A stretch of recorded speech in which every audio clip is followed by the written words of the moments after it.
You ever look at a lifted Ford F-150 and wonder, what if I did the exact opposite? That's basically the F-150 lowering kit in a nutshell. People always think trucks should go up, but let's talk about the magic of bringing them down. Lowering your F-150 isn't just for those who want to blast 90s hip-hop and cruise Main Street. It actually delivers real numbers, like a lower center of gravity, which can improve handling by as much as 20%. That's a night and day difference if you care about curves, not just straight lines. If you're always fighting that parking lot monster truck look and struggling to load cargo over the high tailgate, a lowering kit saves your back and sanity. You drop the bed a few inches, and suddenly groceries and bikes aren't Olympic feats anymore. Here's how it works. Most kits come with new springs, shocks, and sometimes a flip kit for your rear axle.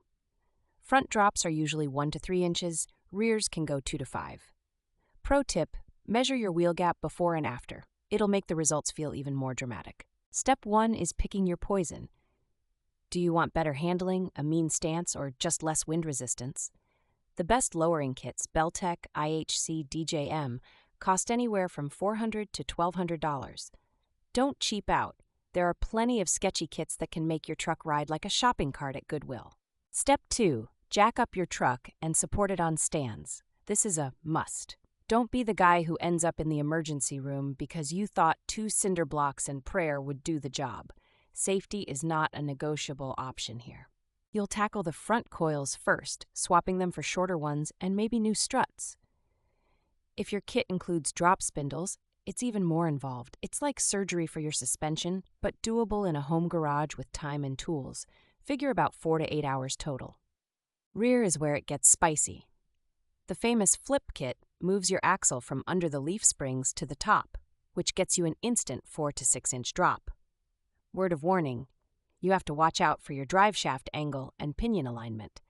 Mess those up and you'll hear expensive noises. Common pain point, the ride comfort.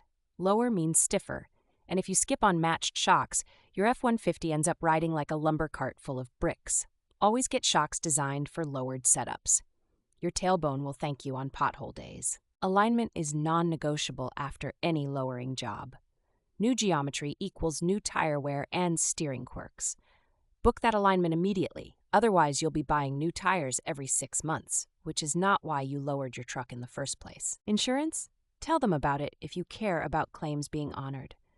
Some serious mods need disclosure, or they'll find a way to dodge paying you when something goes wrong. It's annoying, but takes 5 minutes, and you've got nothing to lose. If you're in rainy Portland like me, be aware. Ground clearance will absolutely be a thing, especially with all the massive potholes and random tree branches everywhere.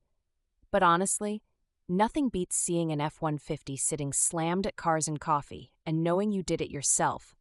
That's way more dopamine than a lift kit ever gave me.